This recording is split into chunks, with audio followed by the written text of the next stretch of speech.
The title of the book refers to a nickname given to Andrew Marshall because he was so wobbly. He was diagnosed with a muscular dystrophy disease in high school and now uses a wheelchair. What went through my mind, yeah, a lot went through my mind actually, and I found it really difficult to deal with and to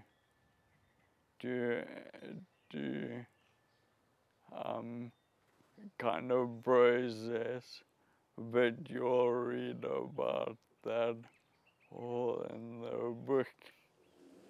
Andrew has Friedreich's ataxia.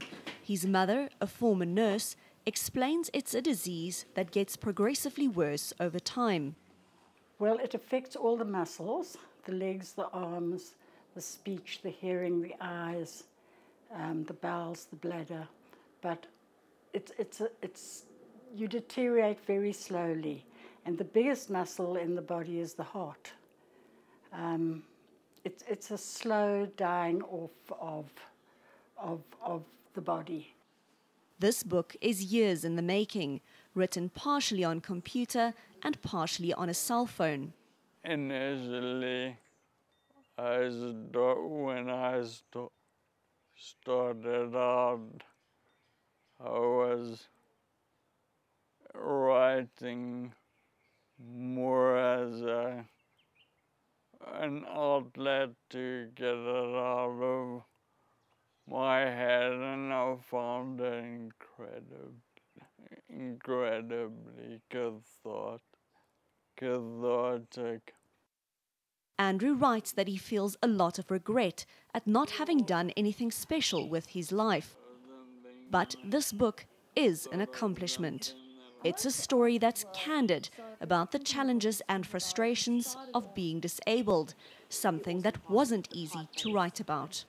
Yeah, especially some of the personal topics. It's hard for me to release out into the world, but I also find it almost liberating.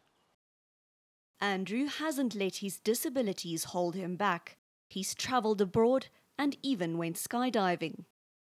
He may not think so, but Andrew is pretty humble. I feel I live such a privileged life, which I have so much abundance and so much,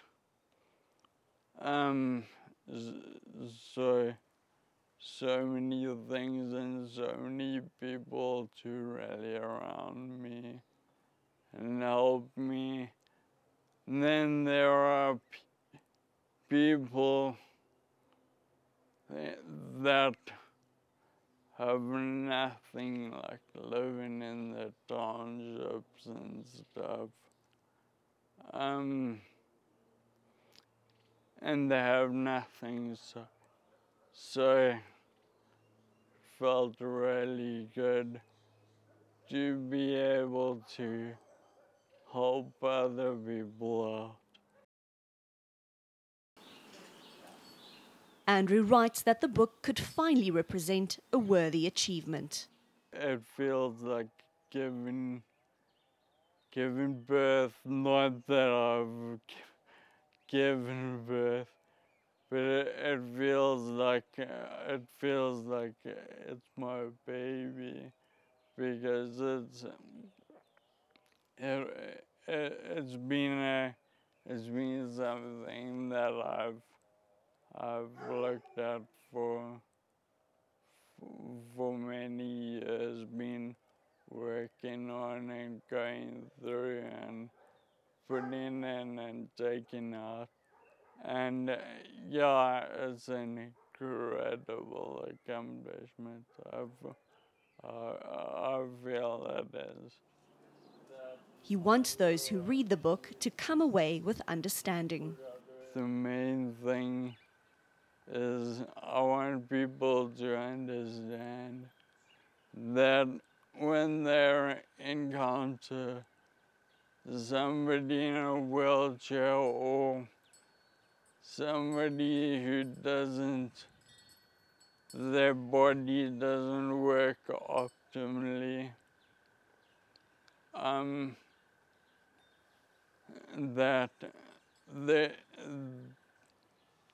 there is a real person inside of them, and they have the same things that we all have, same emotions and feelings. 1, 2, 3. In the book, Andrew doesn't skim over his hardships. In my experience, one of the problems with disability memoirs is that there's kind of this sort of push towards a redemptive story, you know. So this is what I lost, but this is what I gained, and I'm now an inspirational person. And I always struggle with that because I think the reality of these things is much more nuanced, you know. Dissecting Wobbles isn't about finding the silver lining, but about being frank with oneself and others, and therein finding meaning. Andrew Marshall's story is about the nature of the human spirit, but doesn't shy away from suffering. It's bold and fearless. That's just how he rolls. Andrea van Wyk, Johannesburg.